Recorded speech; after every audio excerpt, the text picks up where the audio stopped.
Good morning and welcome to the continuing session of managing conflict and negotiation. In the last session, we were discussing about the stages of conflict, and we covered till 3 stages of conflict, which stage 1 is of the stage of potential opportunity and incompatibility. Second stage was that of cognition and personalization. Third stage was the intention of conflict, and in the present lecture session we will continue with the fourth and fifth stages of conflict along with the resolution techniques of those conflicts and negotiations. So, first we will look into the stage 4 of conflict, which is the behavior. So, and we find like here it is called the stage for behavior is called the manifest conflict, where groups actively engage in conflicting behavior. So, till the stage 3, if we can see the conflict generated, it was there and there was an intention to behave in certain ways, but we could not observe the conflict from outside.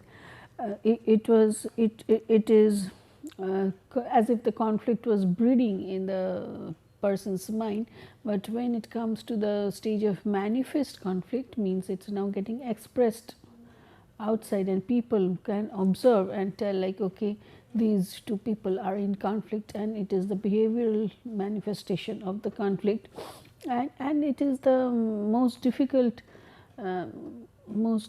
stage to control, because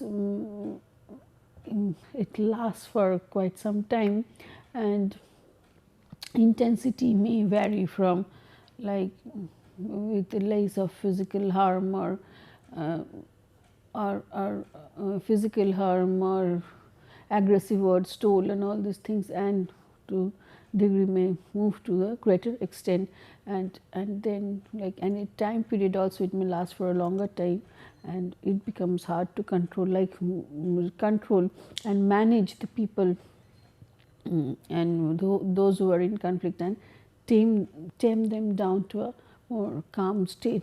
So it is one of the most difficult it's difficult of this stage of all the 5 stages to handle this when conflict becomes a manifest conflict. So, if we can see like what could be the different stages or degrees of manifestation as we discussed, like from no conflict to annihilatory conflict, we find like it starts from minor disagreements or misunderstanding to overt questioning or challenging of others, assertive verbal attacks, threats and ultimatums, aggressive physical attacks, and lastly the overt efforts to destroy the other party. So, if you can see like the intensity increases and more intense it becomes, the more violent it becomes really difficult for others present in the situation to control the two parties who are in conflict.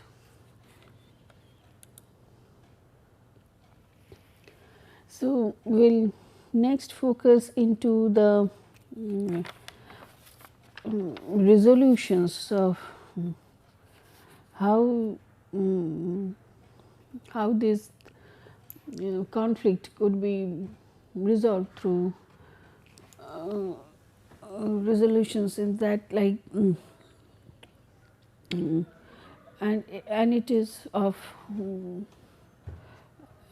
two resolution techniques, depends on two important things. One is on internal focus and the other is on external focus. So, internal focus is when the concern extent to which the group is focusing on its own concerns, its own gains and loss from a particular situation. External focus is when the person or the group is, wants to take into consideration the concerns of other groups also, or other people also involved in the conflict situation. And the degree, so the groups or the people vary in the degree of their internal focus and the external focus, and the combination of this external and internal focus yields different resolution approaches, and we will discuss each of these resolution approaches in details.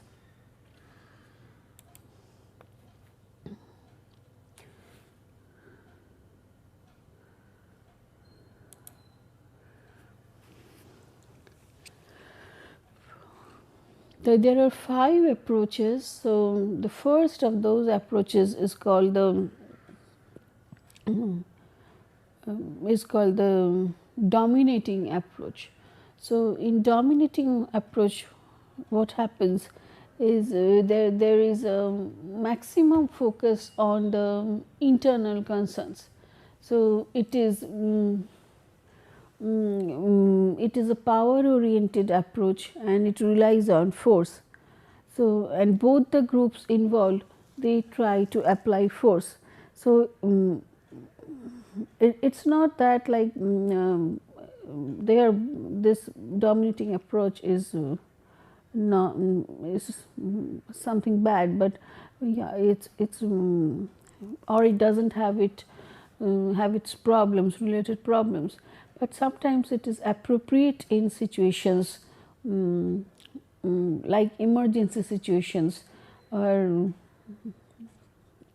where situations like unpopular actions may be needed to get a grasp over the conflicting situation.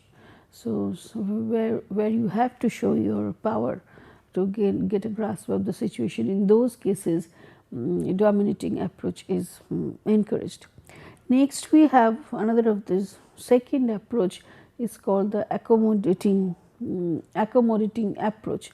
In accommodating approach, the if you can see, in dominating approach, the focus is more on internal focus, like the groups, the dominating group focuses more on its personal gain and losses. While we are talking of the accommodating approach, this is an external focus where we take into consideration the needs, the views of the other group in conflict also, like what they want. In this approach, the maximum emphasis is on the emphasis of is on the concern of the other group, and it's minimizing on its own concern. So, it sometimes appears like one party is giving in to the situation. So, it is beneficial where issues over which discussions are made are maybe not that much important for the group which is accommodating, but it is very important for the other group. So, in those situations it is better to use accommodating as a resolution technique. So, and sometimes what happens, it purchases credits for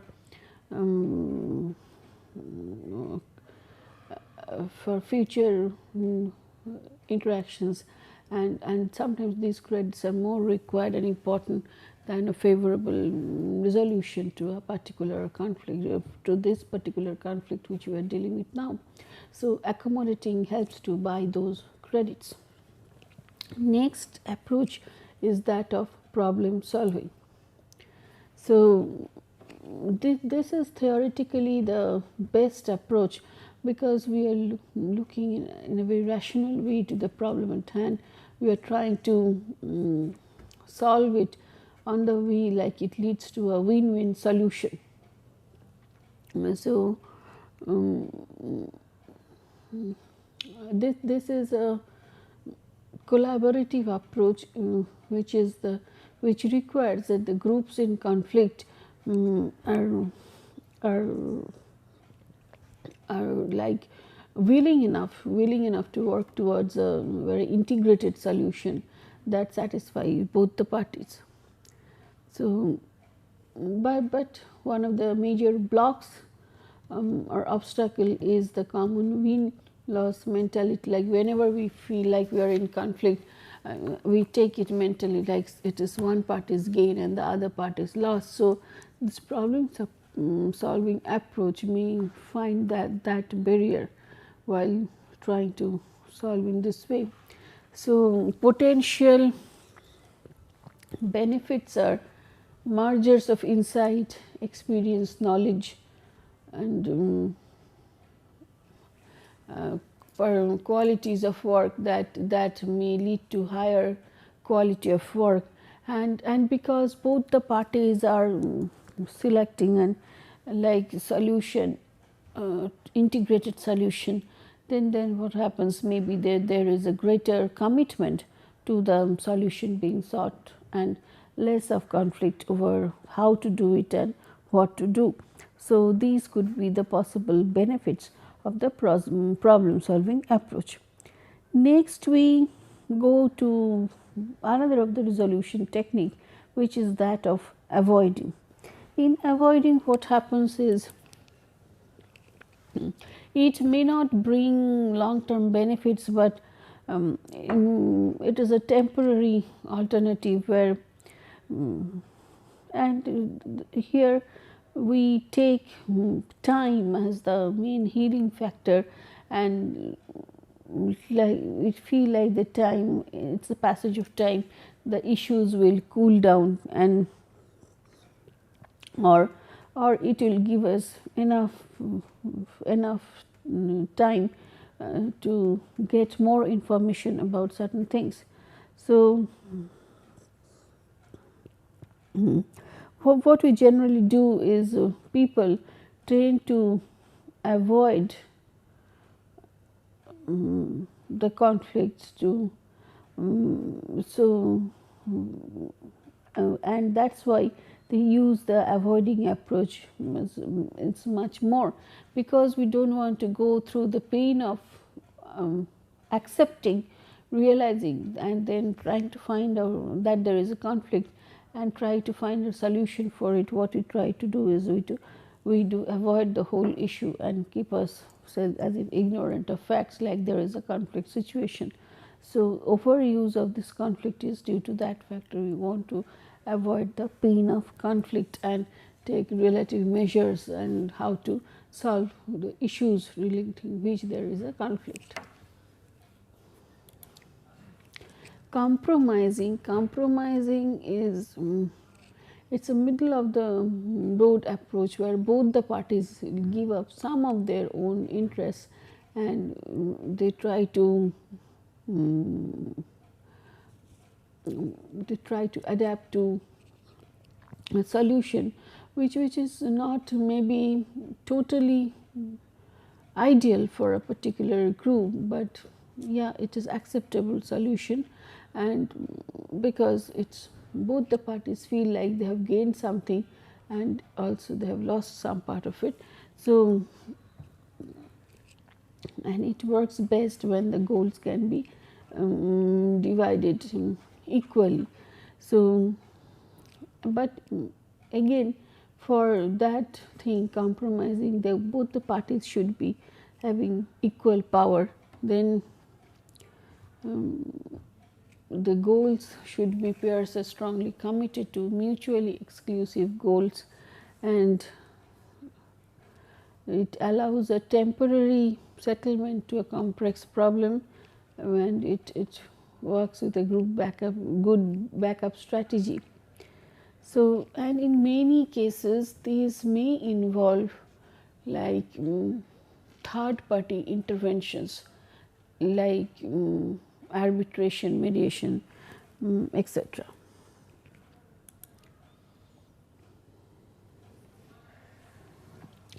Bringing into your managing conflict through stimulation, it involves like bringing outside individuals into the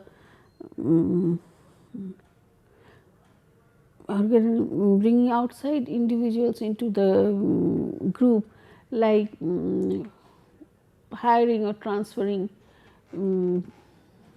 individuals whose values, backgrounds differ from those already present in the group. So, what happens, like within a particular group there is a diversity of viewpoints, and it is encouraged sometimes to get new ways of looking at things. So, next is altering organization structure will help, like a dysfunctional conflict to transform into a functional conflict. So, and competition can be created among groups again, which will yield a better result in terms of the solutions received from the different groups who are thinking in different ways. So, these are ways of transforming dysfunctional conflict into a functional one.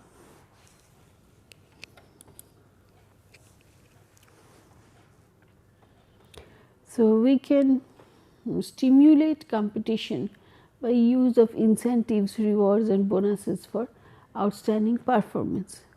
So, next point is making use of programmed conflict, is where conflict is deliberately introduced into a system and systematically introduced in a particular situation, where in fact no real difference is exactly there. This is again done for generating variety of ideas about a particular thing, and then that those groups sometimes give rise to creative solutions. So, this programmed use of conflict is sometimes there, and that where we are talking of again functional conflicts. So, popular uses, of course, the devil's workshop or the devil's advocate, where one person is deliberately given the role of a critic, and his or her job is to uncover all the possible problems with a proposal. So, this helps to have an understanding of all the possible opposing viewpoints before making a final decision. The stage 5 of the conflict is the stage of outcomes, and the stage 5 again could be, as we are discussing from the last session, could be of like two types of conflict. One is the functional outcome from conflict, and the other is the dysfunctional outcome from the conflict. Functional output from the conflict is when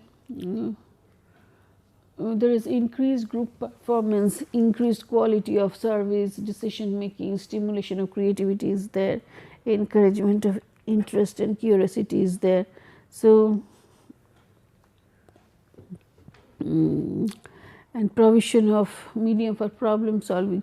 So, all these things, like the things related to ways of thinking differently, doing things differently, and like trying to go for creative solutions, these are part of functional outcomes. Dysfunctional outcomes are again like development of discontent, reduced group effectiveness, retarded communication, reduced group cohesiveness, etc. These are dysfunctional outcomes from conflict. So, what we are maybe trying to do is to make a transition from dysfunctional outcomes to the functional outcomes of conflict.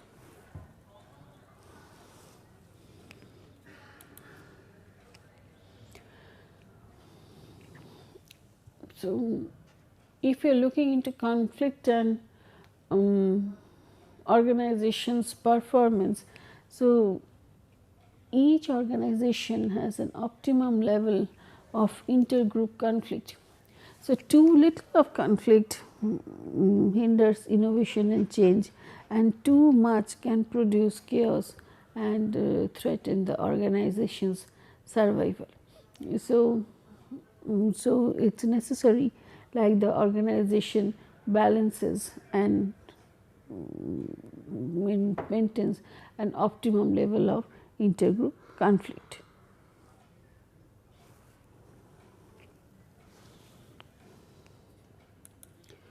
So, if you can see from this diagram, like there is a relationship between unit performance and the level of conflict. So, it is high when there is an optimum level of conflict. In both the cases, it is low. Low in both the cases means even if there is no conflict, it is low and performance, and even if there is too much of conflict, the performance is also low. So, like in the situation A, where there is a level of conflict is low or none, the type of conflict is dysfunctional and internal characteristics are apathetic, stagnant, non-responsive to change, lack of new ideas, and performance outcome is low.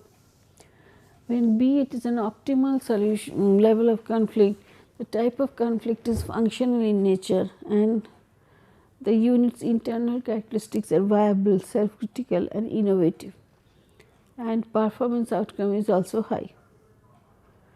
When in the next situation, like level of conflict is high and types of conflict is dysfunctional and units internal characteristics are chaotic, uncooperative, that is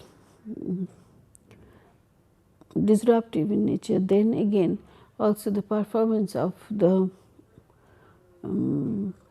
organization, the unit per se is low. So, what we can understand, an optimum level of conflict present in the organization helps the organization to perform in a more efficient way and attain the optimum level. We will move next to the negotiations. And what are negotiations? Negotiations is a process in which like two or more parties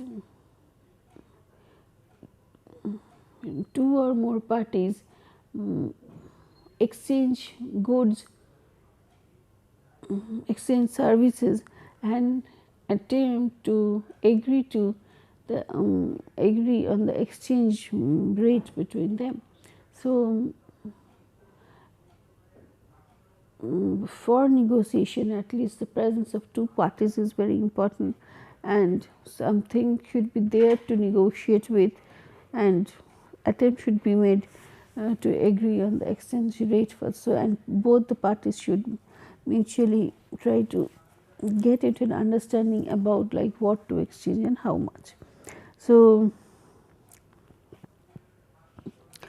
it is again, if you see, it is the second part of the definition which in emphasis is given, a process in which two or more parties attempt to reach acceptable agreement in a situation characterized by some level of disagreement. So, when you are going for negotiation, it is not that everybody gets total agreement to whatever the other party suggests, but yeah, there is a high degree of agreement, and any sort of like unacceptable factors should be taken care of also. So, both the things are there, the positive agreement between the two parties, and also to some sort of disagreement, and but the disagreement should not be more than the agreement part.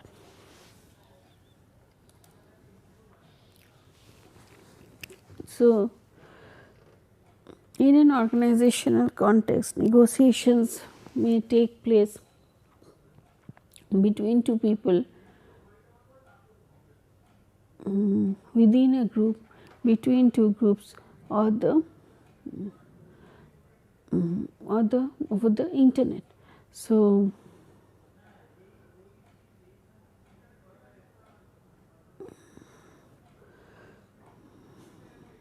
what we can see over here, like there are different stages and also situations perceived where the negotiation may take place, and it ranges from between two people to the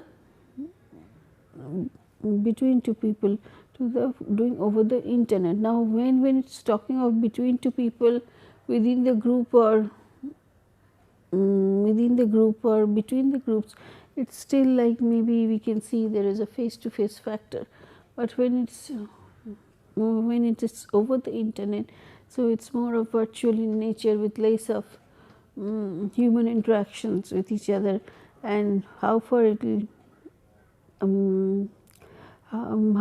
will be easy to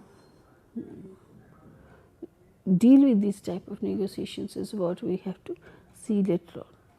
Because when you are not meeting face to face, maybe some of the things required as a technique of negotiation, which we can which you can manipulate or alter based on the feedback from the facial expressions that we are getting.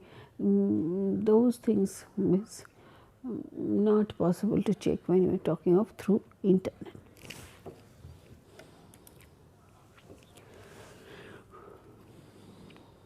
So, negotiations are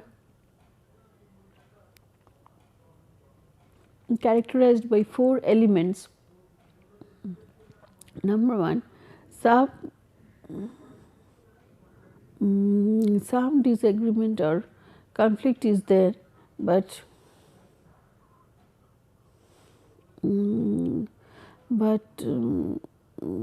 it should be, that disagreement should be viewed as where, like the conflict where the conflict exists, and what is the nature, like whether it's pursued, whether it is felt or at the manifested level. So, that is the first step, like these disagreements are there, but to what level and how it is affecting the conflict is what we have to judge.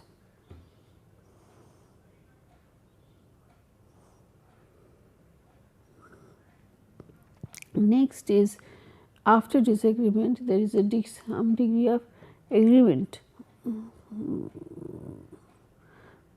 with like the degrees of dependency between the two parties. So, if the parties are not dependent on each other, or one of the parties is not dependent on the other parties, so then there is no question of conflict, because conflict arises when there is a sharing of resources, commonality of goals, and we feel like one of the person or the other group is blocking our reach to that particular goal. So, if nothing is there of that kind, like interdependence is not there, then we don't have any conflict. So, third is like the situation must be conducive enough to interact in an opportunistic way. So, each party must have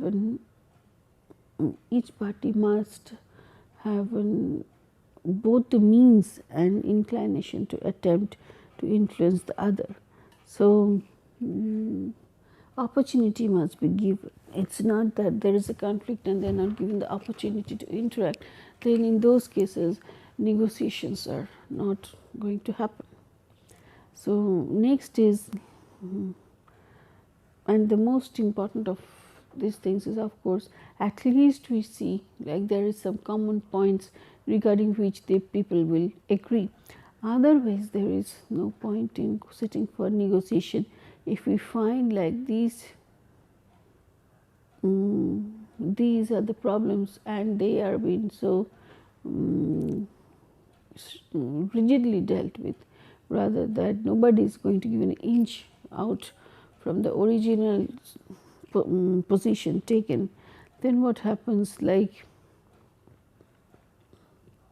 there is again no point in negotiating, because negotiating is possible only when we feel like we could agree at some commonality, some common point. But if there is no possibility of some agreement, then negotiations do not happen. So, these are the 5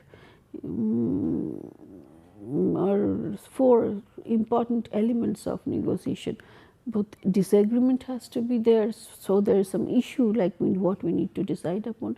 Agreement has to be there between the parties, so that at least we come to some common conclusion, and there must be a very conducive, favorable situation for negotiation, and of course, there is some degree of interdependence between the parties, so that they will get encouraged for negotiation. So, these are the 4 major elements of a good negotiator, of a good negotiation to happen.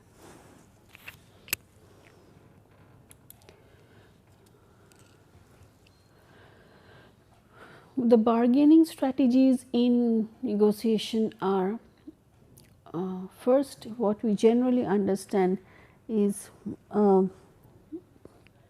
win-loss negotiation, where one party's gain and may lead to other party's loss. So, it is known as distributive negotiation, where it is more concerned with distributing the pleasures and pains of a negotiation process. And so, it's called distributing the like the resources which are used out of negotiation, and who gains and who loses. So, and it's not like that it's like in this type of negotiation, the pain is taken away by someone, and the pleasure, the gain of negotiation is taken away by someone else. So, in that case, it is called win-loss negotiation. Win-win negotiation is where it's a positive sum approach, where each party gains without corresponding loss by the other party. And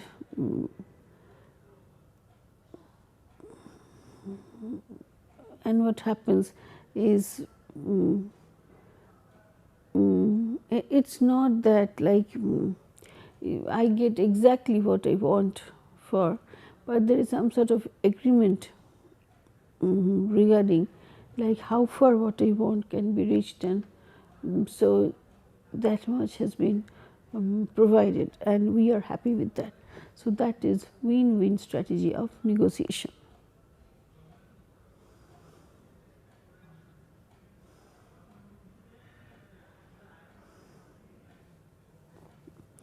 And so, what we are focusing here is that we do not guarantee, we do not tell like the parties gain exactly what they wanted from the negotiation process, but we can generally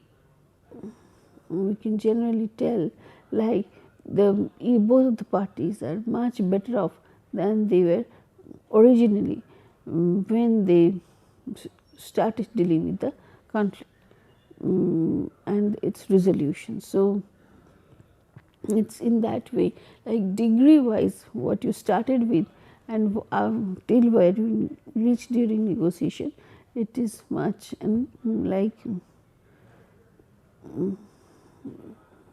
enriched journey, sort of like when we started and where we reached. It's not exactly what we wanted, but something that we take like are equally important and desirable for us, and gaining that shows like improvement in the improvement with and better positioning of the parties compared to when they started and when they are at present, and that is why this is called a positive sum approach. So this is called an integrative bargaining. So in bargaining characteristics we find when it is distributive bargaining, each person tries to snatch away the maximum portion. So it's get as much of pie. The integrative bargaining is expand the pie. Motivation is in distributive it is somebody's win is somebody's loss, but in integrative it is both win-win. Focus is on the positions gain, and in integrative bargaining it is on the interest. The information sharing is low in distributive bargaining and high in integrative bargaining. The duration of relationship it is shorter in nature, and when you're talking of integrative bargaining, it's a long term perspective, long term in nature. So maybe for the time being we are not getting what we exactly wanted, and maybe somewhere we have to come just beyond our own internal focus into external focus, but integrative bargaining gives a long term of relationship as compared with an external focus and distributive bargaining.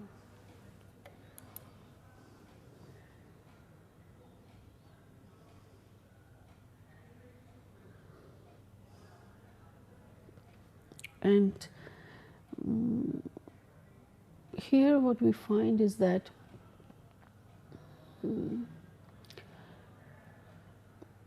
there is an aspiration range and there is a settlement range and there is a resistance point. So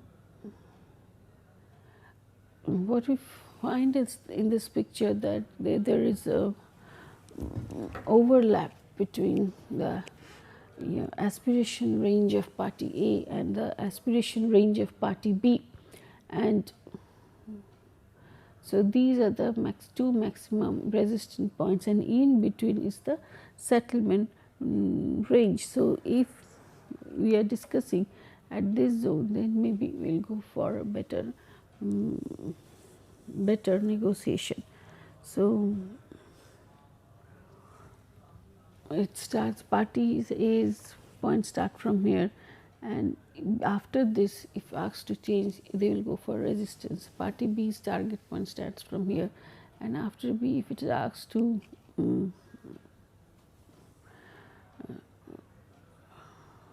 if it is asked to like change then or further accommodate, then it's a resistance, and so this is the settlement range.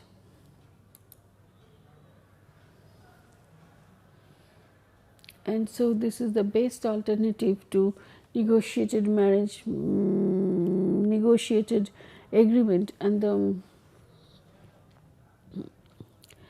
and the lowest acceptable value to an individual for a negotiated agreement. So,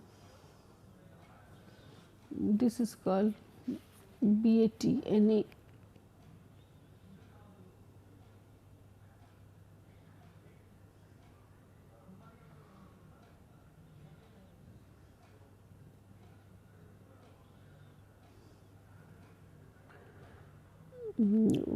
For what requires here is like the preparation and planning, that is very important, like what issues to discuss, how do we prepare for it, what are the ground rules of this discussion, so that we follow those rules and there is no overlap of the purpose and no overlap of the purpose, and the norms are set of how to behave. So, and so people are not putting unnecessary power techniques, etc. So,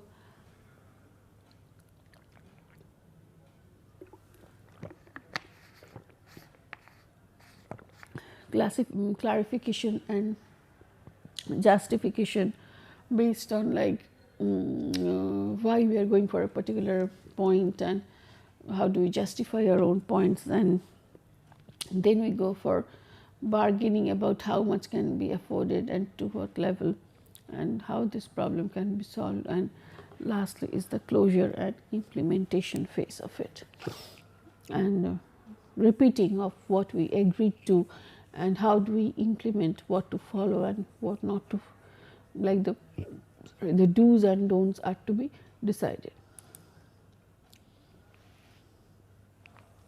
Sometimes there are gender differences in negotiations. So,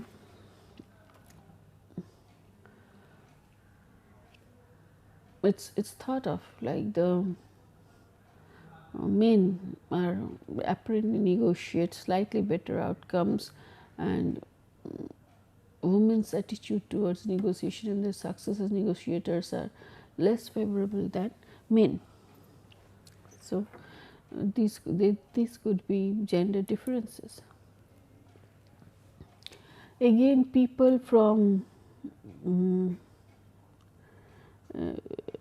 different nations negotiate differently. So, when you're talking of cross-cultural negotiations, we have to take into considerations the what are the cultural aspects, non-verbal cues, time frames, etc. of the culture in where the other parties belong to, and how that can influence the communication and decision making process. Then only we can go for a better negotiation. So, in the stages of negotiation, we should be careful about the non-task surroundings. So, and what are the task related information exchange that is taking place, then whether we are persuading each other for accepting the facts and yield towards one of the parties' decision, and what are the concessions given, and if agreement is reached, then what is the agreement all about. In cross-cultural negotiation, so it's employing an agent or an advisor, in involving a mediator, so inducing the counterpart to follow one's own negotiation script. So, viewing or adapting to the counterpart's negotiation script, coordinating adjustment of both the parties, embracing the counterpart scripts, and improvising an approach and effecting the symphony. So, all these points tell like we have to be very careful in understanding what the other party wants and how, and what will make both the parties comfortable. So, with the related to the problem at hand. So, these are very important points of cross cultural negotiation strategies. To pick up any strategy, what is important is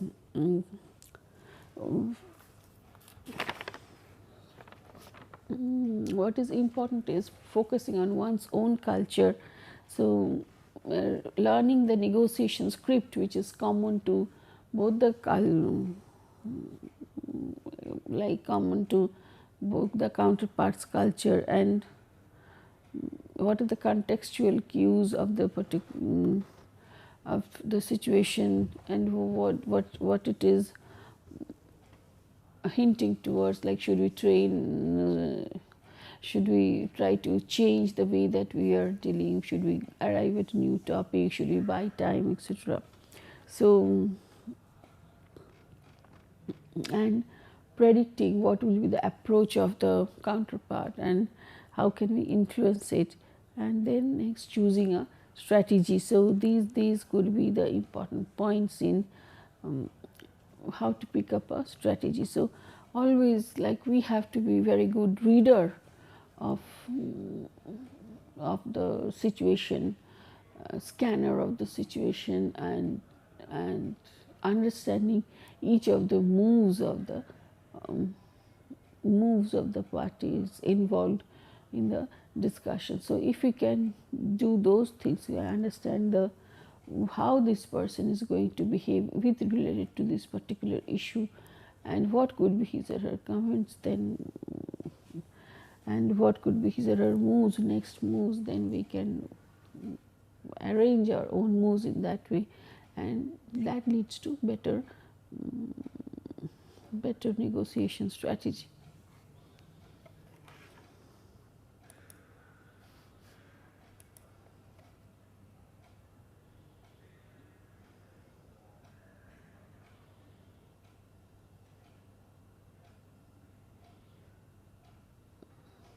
The 4 factors of negotiating effectively are obtaining substantial results. So, activities that focuses on the content of what is being negotiated, influencing the balance of power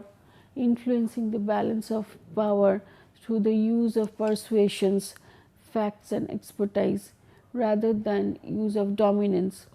Then promoting a constructive climate, activities that are designed to facilitate progress and minimize the likelihood that tension or animosity is there. Then obtaining the procedural flexibility. So, activities that help to increase the negotiating effectiveness by the number of opinions available for conducting the negotiation. Other approaches are, of course, mediation, arbitration, conciliation and consultation. So, these generally takes place when we are talking of a third party who gets involved in the negotiating process. Like, if the two parties A and B who are in conflict are not able to solve the problem by the different conflict management techniques, handling techniques and the negotiations processes learned, then what we do is bring in a third party who may help us to solve the problem. This third party has different roles based on the importance given to the viewpoints of the third party. So, what we start off is with mediation, where a neutral party acts as a facilitator through the application of reasoning, suggestion and persuasion. Arbitration, the third party has the power or authority to impose an agreement. Conciliation, the third party is someone who is trusted by both the sides and serve primarily as a more formal authority to influence the outcome than does a mediator. So, in mediator, So, it acts as a facilitator, but in conciliation the third party more or less give a judgment and the two parties in conflict has to follow it. Consultation, the third party is trained in conflict and conflict resolution skills and attempts to aid problem solving by focusing more on the relationship between the parties than on the substance users issues at hand. So, it's again assistance given by the third party to view the problem in a different ways, maybe to arrive at different problem solutions, and then trying to arrive at a particular solution which will be acceptable by all. Negotiation techniques can be improved by beginning the negotiation with a positive overture or small concession and then reciprocating the opponent's concession with smaller concessions.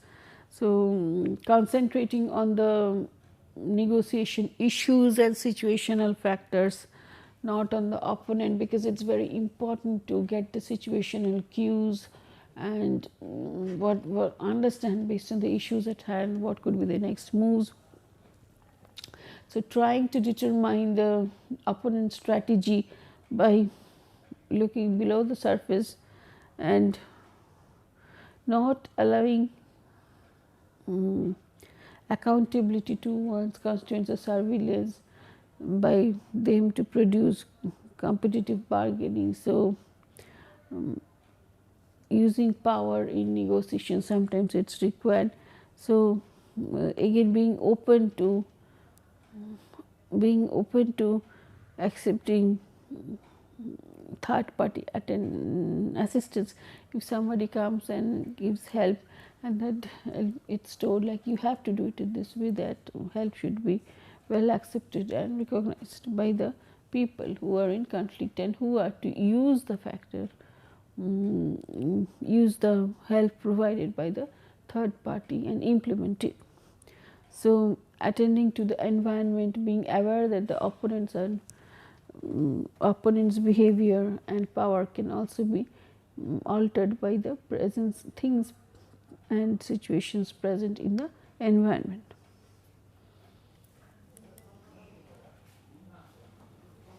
So, we will move on to the questions, which is explain conflict in negotiation, discuss a contemporary perspective on intergroup conflict, what causes intergroup conflict, what are the causes of dysfunctional intergroup conflict, what are the ways of managing intergroup conflict through resolution and stimulating constructive intergroup what are the ways of managing intergroup conflict through resolution, and then how it can be nurtured through stimulating constructive intergroup conflict, and here you have to discuss certain examples for it. So, and again you have to compare which of the techniques is a better one. So, again what is negotiation, what are the negotiation tactics followed in the organization. So, what could be the issues related to negotiation, so and ways in which negotiation effectiveness could be increased in the organization. These are some of the questions. If you see these questions, these are more application oriented questions, in the sense like some parts of it the question are application oriented, where you find like you have to take into consideration the technique of negotiation, the conflict management technique, etc., and tell about its use in situations. So, It's not like expected answer for this is that it's not that you only discuss the conflict management techniques or about the intergroup conflict and the ways of managing conflict resolution, etc., or negotiation. It's not enough to mention that it's which is applied in which situation and why. Along with means what is expected over here, that you know the both the pros and cons of all the approaches, and taking the situations that the particular negotiation technique or conflict handling technique is used, you have to tell which is best at that particular situation and why.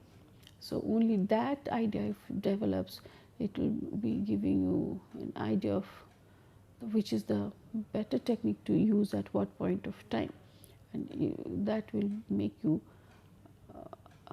better, give you a better understanding of handling conflict more efficiently. Thank you.